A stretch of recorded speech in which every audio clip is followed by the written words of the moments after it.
Water. It is all around us. 71% of the Earth's surface is covered by water.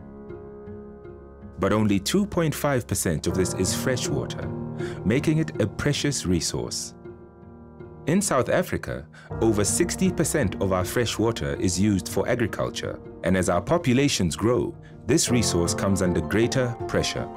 South Africa is a water-scarce country, and the quality of our water is increasingly threatened by decaying water infrastructure, industrial and agricultural activity. Because the majority of our water resources are used in farming irrigation, it is incredibly important that protection and good management of water happens on every farm across the country. Christine Colvin is a senior manager at WWF. The organization has 4 main programs linked to fresh water, and Christine oversees these. Tell me about WWF's involvement in managing our country's freshwater resources. We get involved with a lot of different partners, acknowledging that the challenges that we face in South Africa for sustainable water use are really huge. The Water Stewardship Project is a way to really get everybody involved in looking after water resources. Our agriculture depends on sustainable water supplies, and if those dry up, the jobs that are created through agriculture also dry up with them. If we look after our water resources and keep agriculture working, then we're keeping all of those people in sustainable employment. As an environmentally conscious business, Woolworths worked together with WWF and Marks & Spencer as part of the project which identified the Western Cape as a key risk hotspot.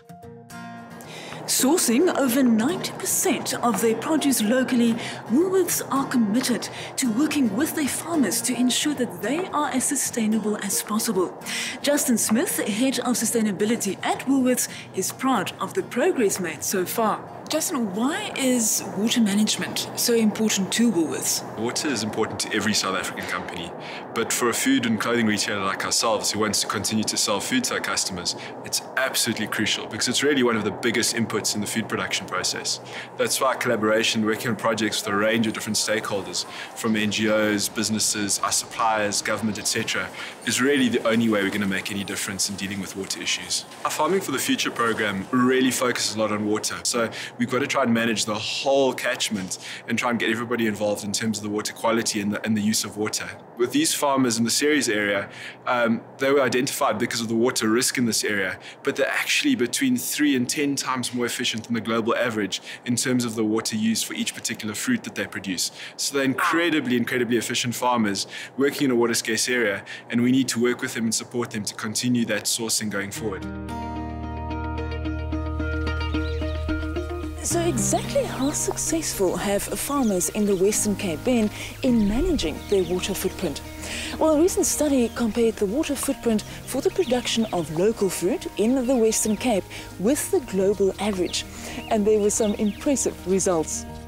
When growing peaches, local farmers have a water footprint less than half the global average. And for plum production, it's a staggering 10 times lower than the global average. These farmers are setting a great example. Much can be achieved with correct water management practices. Lissel Farm in Ceres is one of the farms involved in the Water Stewardship program. They supply both M&S and Woolworths with export quality fruit, and Dani Viljoen is the production manager on the farm. Dani, hoe belangrik is behoorlike waterbestuur op 'n plaas soos hierdie, waar water baie skaars is en natuurlik in die somer wanneer jy oes? Kyk, dis die belangrikste. Dis waarom alles draai. Die hoeveelheid wat ons in die dam kry is wat ons het om te doen. En dis 'n leefstyl, dis wat ons doen elke dag. Kyk, natuurlik die basies is gewoonlik daar, soos pompe en krane.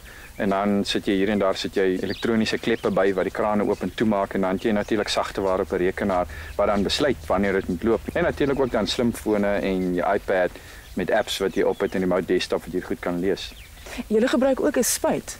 Wat die cowling kry, hy koel eintlik die boom af en die vrug. Hy beskerm. Dis soos 'n sonblok wat jy op jou smeer en jy beskerm net eintlik die boom. So ons probeer al die stres simptome op die boom probeer ons minder te maak, te elimineer. One of the challenges that many farmers face is the infestation of alien vegetation. In the Western Cape specifically, these plants can suck up almost 7% of the annual water runoff. This is one of the highest losses when compared to other catchment areas. It is therefore important to implement extensive alien clearing. Pagamani Buthelezi is the CEO of the Breede Gouritz Catchment Management Agency, which is one of the key catchment areas in the Western Cape region. Now, the full name of the BGCMA is quite a mouthful. What does the agency do? Here in the Western Cape, we are the first catchment management agency responsible for the Breede Gouritz water management area.